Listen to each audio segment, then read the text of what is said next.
we got a bombshell a few weeks ago in regards to the information or the interviews that Brett McMurphy put on the table there. I got a little bit of a heads up on that, and certainly it came through in such a way in which he was citing a lot of presidents inside the SEC and the Big Ten that were basically saying no to FSU in particular. Clemson's a different deal. It's been easy for many of us to think about them being almost a package deal, like they're the same school and the same program, but that's not necessarily the case. Anything new to you? Any new intel, or where do you think the lean is currently, and how are you reading the tea leaves concerning Florida State and Clemson? I think unless something changes the current paradigm, they're both leaving the ACC. It's just a matter of when. The big question that everybody should be looking for, it was a red herring. People were talking about this August 15th date. They had to declare, and none of that is true. It basically comes down to, if you want to leave, you pay a fee and you move out the door. So the timing of that was ridiculous. At the end of the day, what really the next sort of bellwether is going to be what the ACC is able to do with ESPN on February 1st. Does ESPN pick up that contract at the current value?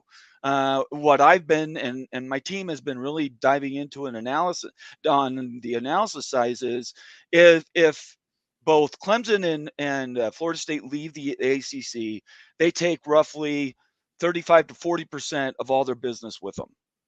Walks right out the door, and they have nobody they can backfill with. There's no G5 quartet you could bring in that would come back and even provide half the value for those two conference teams leaving. That's why the Big 12 was in a better position, because the Big 12 still had opportunities out there where they could strike. They got the last four really valuable G5 and independent programs. They picked them up, and what happened with the Big 12 media deal? It went up. It went almost double, even after Texas and OU left. There is no number there that can replace Clemson and Florida State. I'm sorry. If somebody can draw it on a math table, I'm willing to learn. You teach me how that value stays with you.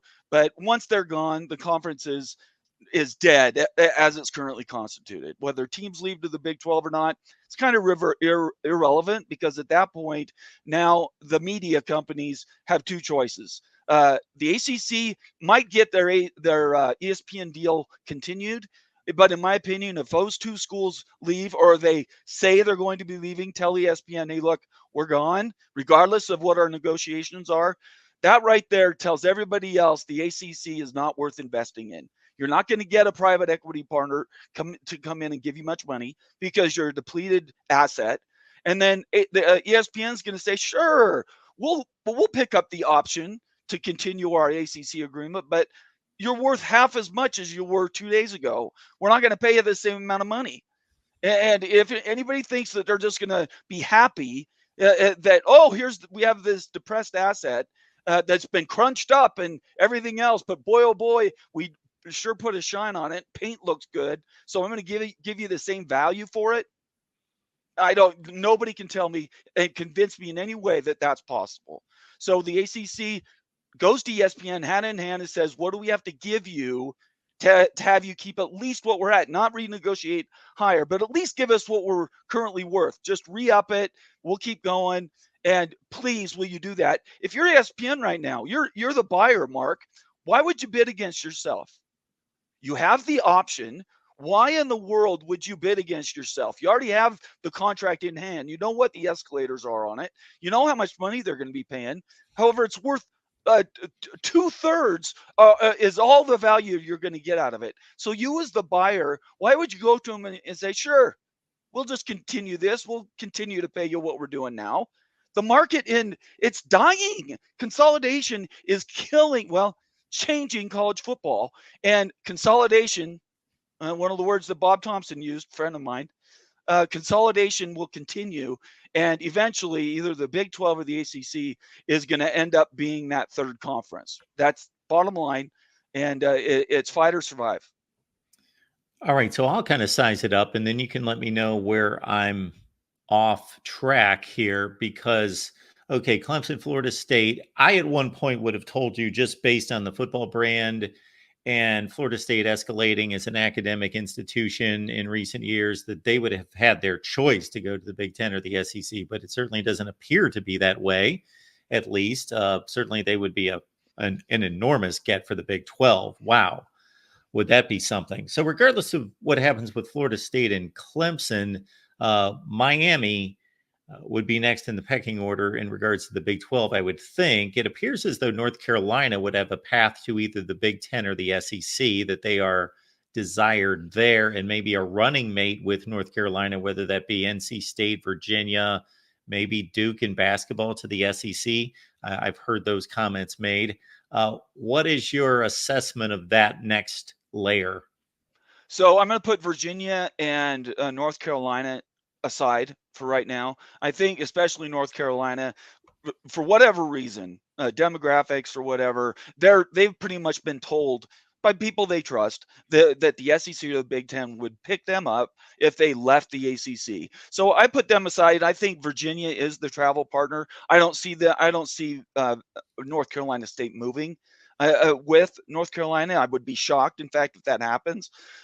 So those two ones aside, Louisville, Miami, North Carolina State, if or not, and Virginia Tech are the schools that immediately, in my opinion, would be the next ones out.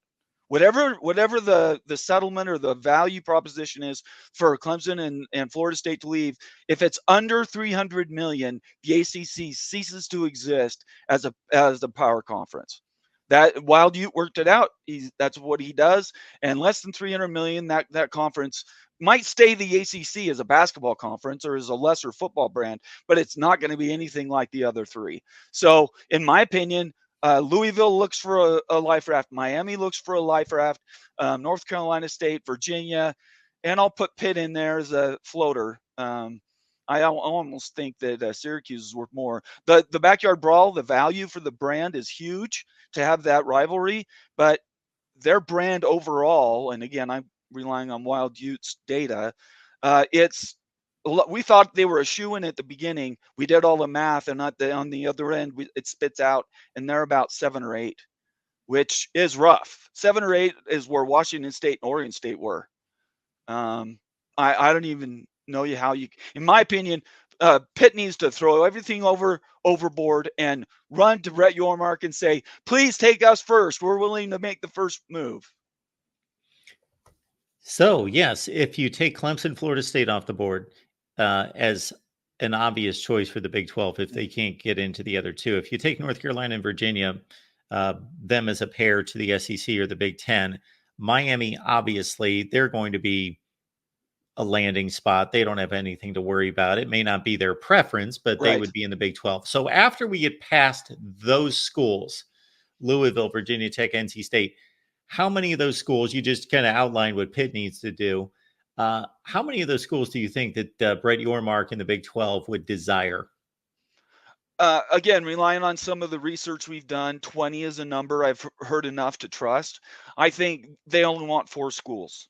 I think whoever those 4 schools are available are the ones that he will take. So Miami, Louisville are shoo-in. I don't think there's any question about that.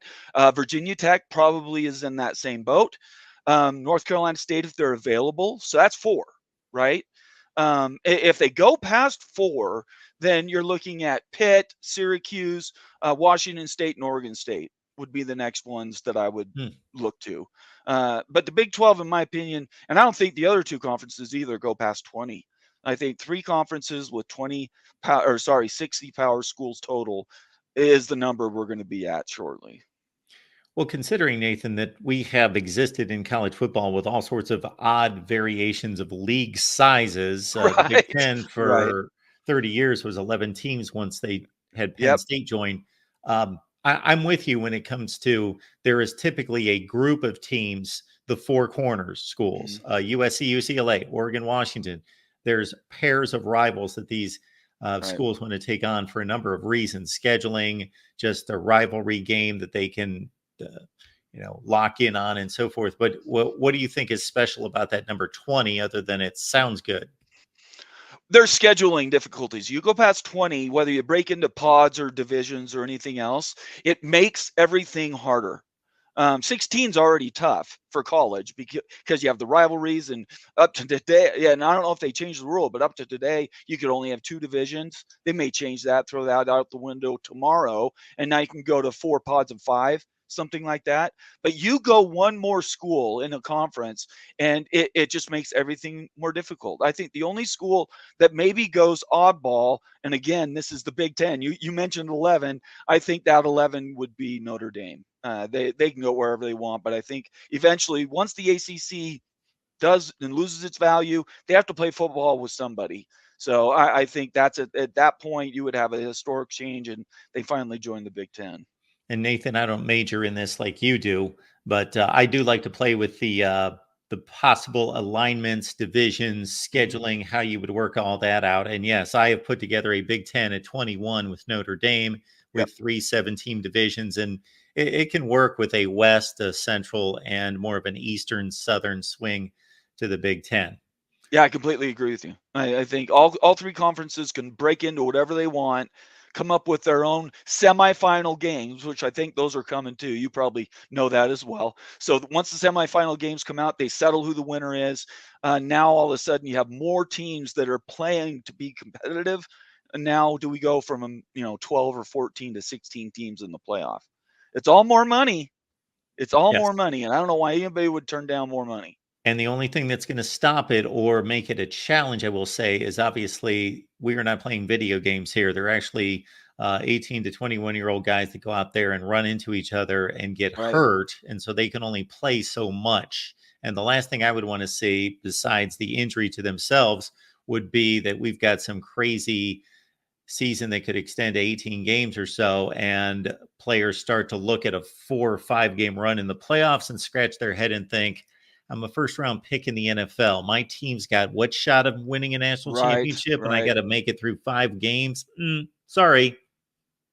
It could happen. We don't know, right? We haven't seen it yet, but they don't do that in the NFL. They don't. Once they get into the playoffs, throw sort of everything else out and start doing something different. So I don't know. I understand what you're saying about the more games, but from 12 to 16, it's the same number of rounds. So it might be 12 now, but you add 4 schools and you're just adding 4 more Sure. teams that are playing that in that same first round. So that's why I think it's pretty simple to add that. It's like Yeah. plug and play. But I don't know. It's fun to talk about. I'll tell you Well, that. I was putting your proposal together. Yes, exactly right. That just meant those 4 teams that receive the buys would not receive the buys. That's Right. all that changes. But with the semifinals within the conference, and then No, you're you're right. looking at It's like 5 rounds. Yeah, there's no way to take about it. I mean, the 5 rounds matter, but I think it gives these kids more opportunity. One, they could go out and get hurt, or I would flip it over and say they're getting pretty good money now in NIL, and if they put in performance bonuses in some of these contracts, now all of a sudden, what does bowl week look like? yeah, that's what it's going to take is the NIL having to Yeah, be part of this solution of keeping players on the field for both bowl games, but most significantly, of course, the college football playoff. right. All right, Nathan, appreciate you being here. Again, everybody, it's Big 12 Mafia. It's right here. Any particular shows you'd like to highlight? We actually have a show tonight. This is Friday. We have a show tonight at 7 Eastern. It's called Big Freaking Friday. Just look us up at College Football Mafia or Big 12 Mafia on YouTube. And tonight we're going to be doing our top 25s, and we might talk a little G5 tournament. I've got some insider info on that, and I think it'll be fun to talk about. There's another topic right there. All right, more football is always good. Nathan, we appreciate you stopping by, sir. Thank you very much, Mark. I appreciate the invitation. Anytime.